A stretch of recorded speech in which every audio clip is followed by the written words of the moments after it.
Cześć, witam Was na kanale Rootblock i zapraszam Was dzisiaj na recenzję Kukirina G2 Max. Dużo było pytań pod Kukirinem G3, czy właśnie wybrać G3, czy może G2 Maxa, więc no porównajmy je, no i zobaczmy, co oferuje G2 Max i którego warto wybrać.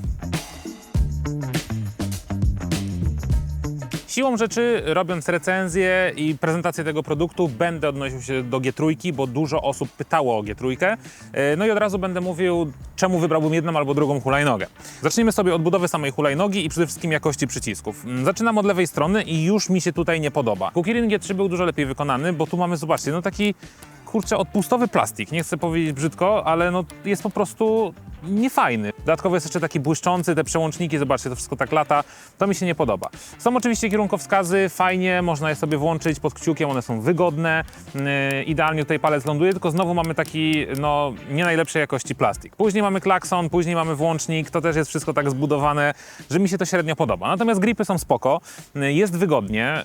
Tutaj ręka pewnie spoczywa, jest idealna grubość tego gripu, no i przede wszystkim nie ślizga się, to mamy wypustki. To jest taka guma, która bardzo dobrze przylega. Jeśli ktoś jeszcze jeździ w rękawiczkach, to naprawdę będzie miał tutaj mega przyczepność i to jest bardzo ważne. Kolejną sprawą manetki hamulców. No i tutaj ja wiem, że to jest temat, który można sobie poprawić w 3 sekundy i każdy szanujący się użytkownik hulajnogi to zrobi. Natomiast out of the box, czyli wyciągając tą hulajnogę z pudełka, hamulce są źle, przynajmniej w moim egzemplarzu, nie chcę powiedzieć skalibrowane, no ale po prostu są do regulacji. Dlatego, że hulajnoga na tył nie hamuje prawie w ogóle.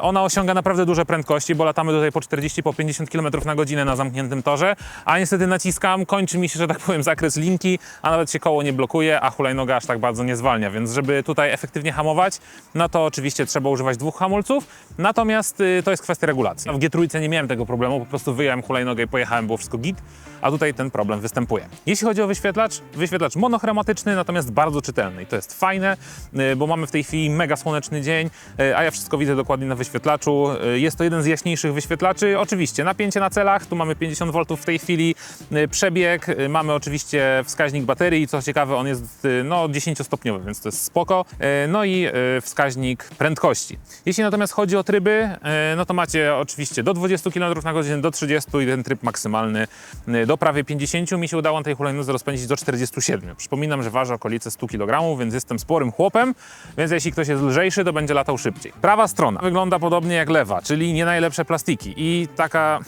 no, lipna stacyjka. Nie wiem, po co ta stacyjka. Czy to ma dodawać prestiżu, czy ma to przypominać motor? Nie mam pojęcia. Kluczyk jak od szafki do WF-u, więc średnio. No a druga sprawa, że ta stacyjka jest w takim niefortunnym miejscu, bo tutaj mamy kciuk, w tej chwili wyłączona hulajnoga, mogę nacisnąć. No i tutaj już jest blisko, żeby tego klucza dotykać, więc to jest trochę niewygodne, no a sam ten akcelerator, tak to nazwijmy, też nie jest wykonany z najlepszych materiałów. Ja nie wiem, dlaczego oni zrobili to po prostu takim najtańszym plastikiem. Nie ukrywam, że jest to trochę irytujące. Mamy oczywiście regulację i to jest spoko. Generalnie G2 Max jest dużo wyższy i dużo większy niż G3. Zobaczcie, macie 3 stopnie, tutaj wciskamy i możemy kierownicę sobie obniżyć. Na tej najwyższej, zaraz zobaczycie, jak ja wyglądam, 1,85 m dla przypomnienia, sobie tu wszystko zapnę. Ta hulajnoga jest duża i co najważniejsze, fajnie się na niej stoi. Ta kierownica jest idealna, natomiast jeśli ktoś jest niższy, może sobie ją obniżyć i też komfortowo jeździć, więc to jest absolutna rewelacja. I możecie ją także obniżyć, bo opcjonalnie jest tutaj siodełko, ale o tym powiem za chwilę. Jeśli chodzi o system blokady, pierwszy raz się spotykam z takim rozwiązaniem, natomiast musimy mocno tutaj wykręcić tą śrubę, zobaczcie, tu musi być pełen luz. Następnie pociągamy tutaj grzybek po drugiej stronie i dopiero możemy tą hulajnogę złożyć. Od razu mamy zaczep, więc spoko, bo tutaj idealnie to ląduje i hulajnogę możemy przenieść. A jeśli natomiast chodzi o przenoszenie, to lekko nie jest. Słuchajcie, to waży ponad 30 kg. To jest chyba największa wada i to jest też największy argument, dlaczego warto wybrać G3, a nie G2 Maxa, bo to jest 5 kg różnicy. 25 kg kontra tam prawie 31, to prawie 6 kg różnicy. To jest ponad 20% i to czuć. Lampka znowu z odpustu, pokażę wam jak świeci. Uwaga, uwaga.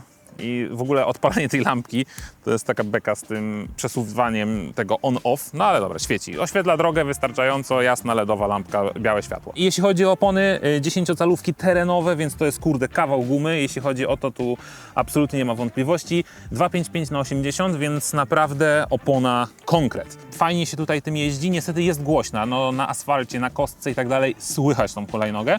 Natomiast shooter, jakiś zjazd z trasy, trawa, fajna precyzja, dobre prowadzenie, no i ten bieżnik robi robotę, więc to jest naprawdę kawał dobrej opony.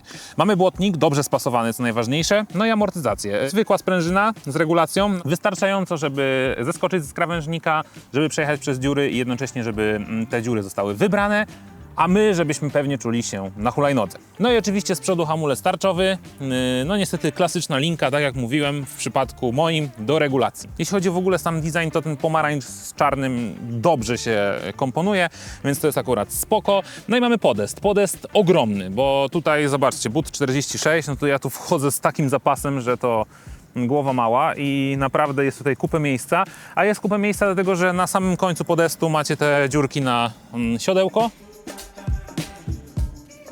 Proszę bardzo, ja teraz tego wkręcać nie będę, ale wygląda to mniej więcej tak. Oczywiście jeździć tak nie możemy, gdyż no po prostu polskie prawo tego zabrania, natomiast na zachodzie jest możliwość rejestracji hulajnogi i chyba jazdy z siodełkiem. Nie jestem pewny, jeśli nie, to mnie poprawcie. Natomiast no, że tak powiem, no nie wygląda. Wracając do podestu, oczywiście w nim jest ukryty akumulator.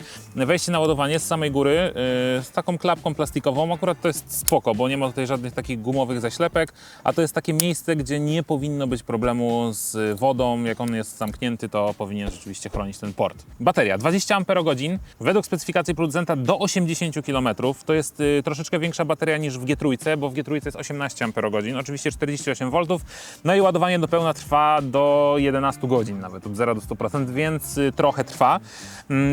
No i co? Ten zasięg jest lepszy w G2 Maxie, bo ma po prostu większą baterię, natomiast to nie są aż takie różnice, które powodowałyby, że lepiej by było wziąć G2 Maxa. To są takie podsumowania, natomiast jeszcze zanim to taka wygoda jazdy. Generalnie tym się jedzie bardzo pewnie. I jeśli chodzi o Kirina w ogóle, oni zrobili bardzo dobre hulajnogi, które wyglądają bardzo nowocześnie, ekstremalnie, nie licząc tych plastików, no a jeździ się na nich bardzo precyzyjnie. Ta kierownica nie lata, to wszystko czujecie się pewni, to jest wszystko dobrze spasowane, więc to jest naprawdę duży plus.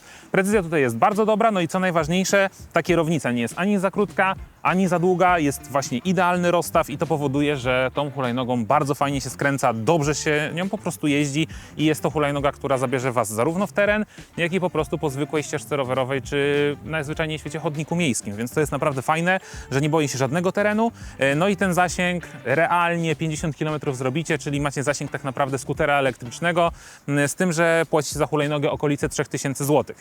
No i teraz odpowiadając na pytanie, czy G3, czy G2 Max, ja podtrzymuję swoje zdanie, kupiłbym G3, bo nie ma aż tak dużych różnic w zasięgu, hulajnoga jest minimalnie bardziej kompaktowa i jest lżejsza, co jest najważniejszym argumentem, lepiej wkomponowany wyświetlacz, tam jest taki gadżet, że macie te dotykowe przyciski i tak dalej, no ale przede wszystkim bardziej kompaktowa i lżejsza hulajnoga. Generalnie Kirin robi kawał dobrego sprzętu i zarówno G2 Max, jak i G3 w tych pieniądzach no, deklasują de facto konkurencję i jeśli komuś nie przeszkadza to, że no, nie ma oficjalnej dystrybucji w Polsce, więc tym samym też serwisu, ale sam potrafi reperować taką hulajnogę albo po prostu chce zaryzykować, no to za 3000 zł nie dostaniecie nic lepszego, więc czy wybierzecie G2 Maxa, czy G3, myślę, że bez większego znaczenia, natomiast moja preferencja, no ja się skłaniam bardziej ku G3.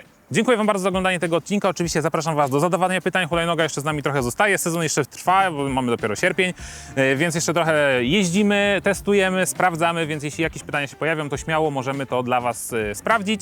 No a my widzimy się już niedługo w kolejnych materiałach na kanale Rootblog. Czołem!